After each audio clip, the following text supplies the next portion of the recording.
The story I'm going to tell you this morning is the story of David and Goliath. It's one of my favorite stories. Well, you'll see. It's a kind of friendly story and a relaxing story. All you have to do is enjoy yourself. My wife told me that she thought I should pick a heavier theological story because I'm going to be at Dallas. And she said, maybe you could do one of your, heavier stories. And I told her that I know a lot of people that graduated from Dallas, and I think this will be right up your alley, this story. She told me not to say that too, so we'll take that tape off.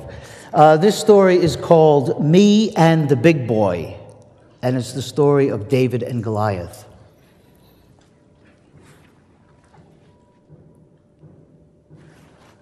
Ladies and gentlemen, David, the king of Israel. Well, I'm glad they were able to get all of you here this morning because there's something that's been really bothering me. There's some stories going around the kingdom about the battle between myself and Goliath, and I wanted a chance to set the record straight. Now, in order for you to really understand what happened during that day, I need to take you back to the very beginning. And the story of the battle between myself and Goliath starts in the fields at Bethlehem. Now, a lot of you know my father, Jesse. He was a shepherd. And when I was a young boy, I used to be out in the fields watching the sheep. And that's actually where the story of the battle between myself and Goliath starts. One day, I was out in the fields with the sheep when I heard this roaring behind me. Actually, more like a "Hurr!" And when I heard that, I was afraid to turn around. But when I did, I saw a lion, a big lion. And since this lion was not in the zoo at Jerusalem, I thought that might be a problem. So I decided to take a quick inventory. 1 12-year-old boy, 1 stick, 1 big lion. Conclusion: this is a very bad problem. But then I remembered something. I remembered that God was always with me, and if I called out to him, he would come and help me. So I took that stick and I closed my eyes and I said, God, please help me. And I turned around and bam! And when I opened my eyes, the lion was taking a nap. And as I got closer, I realized that he had also stopped breathing. Then I saw that I had stopped breathing as well. I immediately took a big breath, felt better, and learned something.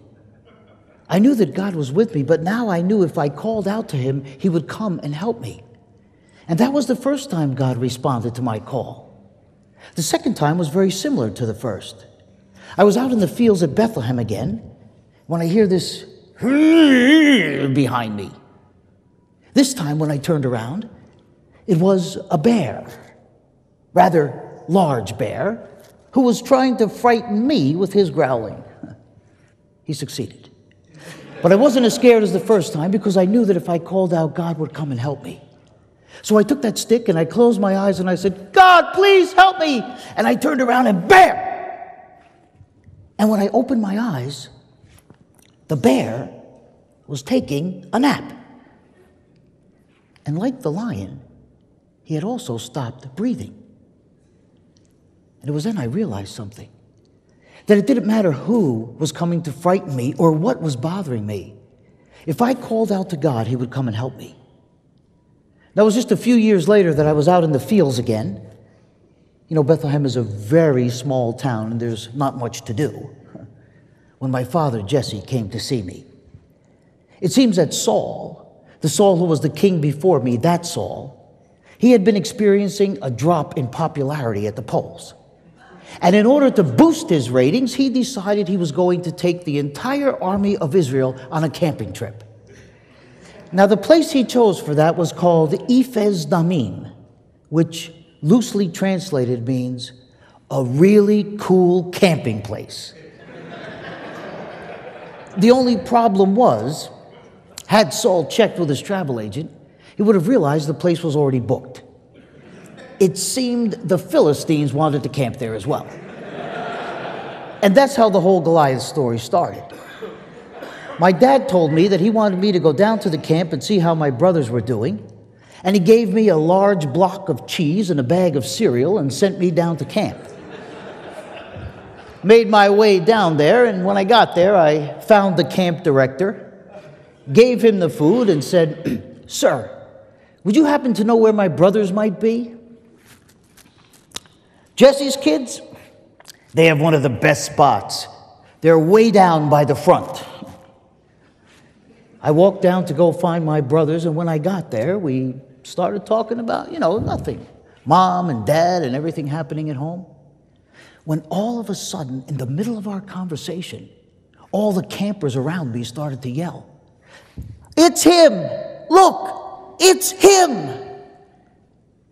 That was the first time that I saw Goliath. He was huge, all decked out in the latest Armani battle gear. Thin lapels, 3 buttons. He was gorgeous, dressed to kill.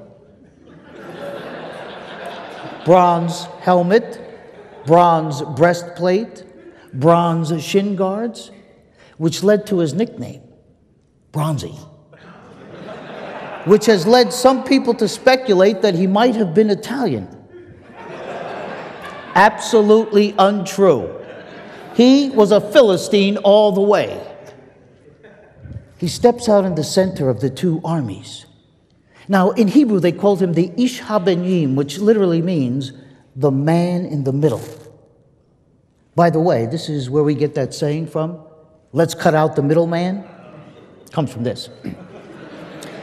He steps out in the center of the 2 armies, and he looks at all the campers in the army of Israel, and he says to them, "Hey, yous. Hey, all of yous in the army of Israel. What are you all so scared about?" Tell you what. Why don't you send one of your big guys out here and we'll have a little fight and see who wins, huh? Well, when all the campers in the army of Israel heard that, they were terrified. And they started to run off in all different directions. But before they left, there was something that I just had to know. And I grabbed one of the men near me and I said, Sir, excuse me.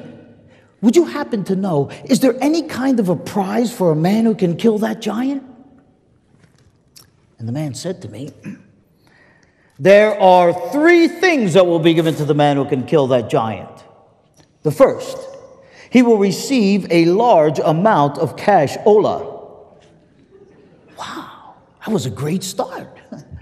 Second thing that will be given to the man who can kill that giant is that he shall be allowed to marry the king's daughter. Whew. She was a righteous babe. And the third thing that will be given to the man who can kill that giant is that neither he nor his family shall ever pay taxes in the land of Israel again. And I said, "Sir, where do you sign up for that?" Now, my brother Eliab heard that conversation, and when he did, he was furious. There was always a little tension between us because I was the youngest brother and he was the oldest brother. But when he heard that, he just lost it. "Who do you think you are? What are you doing down here? I know why you came down here. You just wanted to see if anybody got killed. You're supposed to be home watching the sheep. You're just no good at all." And he went on, and I didn't say anything to him. He didn't know anything at all about the lion and all about the bear, and I just let him go on. Well, while he was yelling at me, word of what I said got to Saul, and Saul sent for me. Now, when I got inside his tent, was the first time I realized how big he actually was. Behind his back, a lot of the soldiers called him Tall Saul, which he really didn't care for. And as a matter of fact, that's how he became king. One of the main reasons was that he was a head taller than anyone else in the land of Israel. Well, when I got into his tent and he saw me, he was shocked. "Are you the kid that wants to fight the giant? Hey, kid. You have any mirrors in your apartment? Did you ever take a good look at yourself?" You're a little kid. He's a big giant. You can't fight him. So I told Saul. I told him all about the lion and all about the bear and how, to me, this giant was just like one of them. Now, the whole time I'm talking, I can see Saul thinking about what I'm saying, because he had a bad problem. You know, most of the soldiers in the army of Israel thought, if the Philistines want to send their big guy against us, we should send our big guy against them. But Saul was afraid. And I could almost hear him thinking, let's see.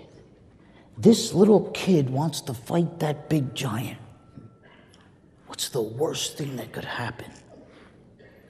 Kid gets killed. Hey, kid, you can go and fight that giant. And then he offered me his sword. And I took it, and there was no way I was going to be swinging this thing around. So I just told him, no, thank you. And he said, kid, why don't you at least take my armor? So he helped me on, and I put his armor on, and when I did, I really wasn't that mobile. So I decided I wouldn't take anything from him. And I went down to the river, and I got 5 smooth stones, and I put them in my pocket. I grabbed my stick, I grabbed my sling, and I went out to look for Bronzy. Now, it wasn't really hard to find him. I mean, he was really big and shiny in the sun. And when I saw him, I said to him, hey, giant, why don't you come over here and I'll give you a beating? Well, when he heard that, he was angry. And he said to me,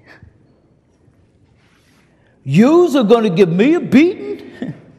What do you think I am, some little puppy dog you're going to hit me with your stick? I'll tell you what.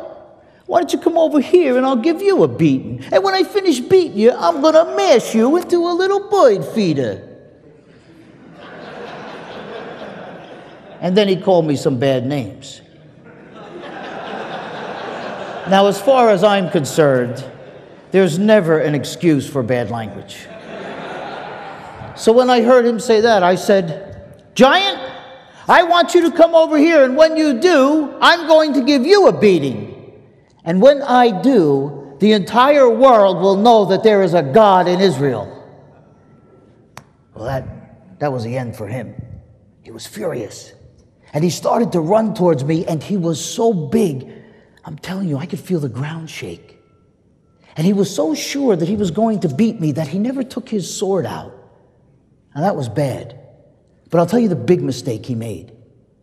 He never put down the visor on his helmet. And that was going to cost him. I saw him running towards me, and I thought to myself, no sense in waiting till he gets here. So I put a stone in my sling and flies through the air. Boom! It hits Bronzy right in the head, and down he goes. And I went over to him, and he was taking a nap. And as I got even closer, I saw he wasn't breathing. So I thought it might be a good idea if I cut his head off and showed it to all the other campers.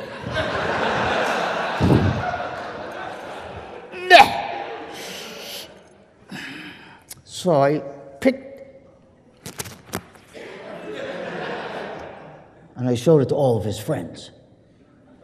Now, when Goliath's friends saw what happened to him, they started to run home. And when all the campers in the army of Israel saw what happened, they all came up to me, and they started to slap me on the shoulders, and they said, how in the world could you beat a giant like that? So I told them. I told them all about the bear and all about the lion, and how when I called out to God, he would come and help me. Well, they were so excited by that news that they got up and they chased Goliath's friends all the way home. And it was a really long time before they came back to bother us again. I know. You've heard this story before. You studied the story. But you never heard the real version of what happened. And that's why I wanted you here today, so I could set the record straight. And as exciting as that story is, I'll tell you the best part, the most exciting part. The God that I serve, He's the same God that you serve. And I don't care what is bothering you. And I don't care who's frightening you. Because I can promise you something. If you call out to God, He will come and help you. And I know, because that's always been my experience. I get so excited when I tell that story and think about all the action that happened that I lose track of time. And I promised Bathsheba that I was going to take her down to a lot for the weekend, and if I'm late, king or no king, it's not such a big deal being at the palace. So if you'll excuse me, I'm going to take her down as I promised. But before I leave, I want you to remember the most important thing. Something bothering you? Someone frightening you? Doesn't matter. You call out to God, and He will come and help you. That I can promise you. Shalom.